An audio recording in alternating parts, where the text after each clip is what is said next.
North Carolinians are not feeling good about the economy. The recent spike in the cost of gas is just one of the reasons people don't feel they have the buying power that they should have. A recent poll may not be encouraging either to some who plan to be on the ballot next year. Whether filling up or just stocking the fridge, 48% of North Carolinians say they are worse off financially than they were a year ago. We're waiting for people to feel like they're doing better, and that just hasn't happened yet. The wait comes as the state's 3.3% unemployment rate is lower than the national rate, and as wages are on the rise. But there is still pessimism. A new High Point University poll found 46% of people think inflation is worse than they expected it to be by now.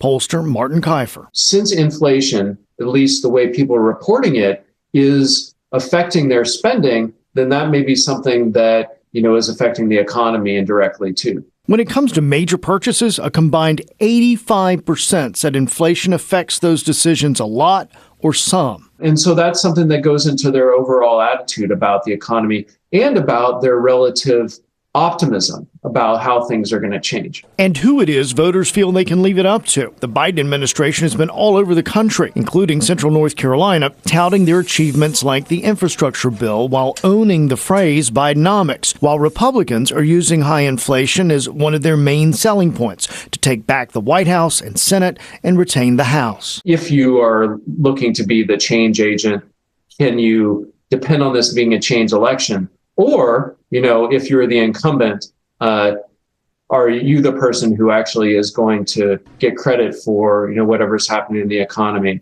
and be seen to be on the side of the people who want to make their lives better? And certainly here in Central North Carolina, we've seen rent go through the roof for many, many people, hundreds of dollars, in many cases to renew a lease. We've seen the interest rate go through the roof if you're trying to buy a house, reducing the ability to buy something you could afford a couple of years ago. And then on top of that, if you want to buy a car. I mean, we can go on and on down the list. And inflation is just affecting everyone right now. Across the board, without a doubt. Russ, thank you.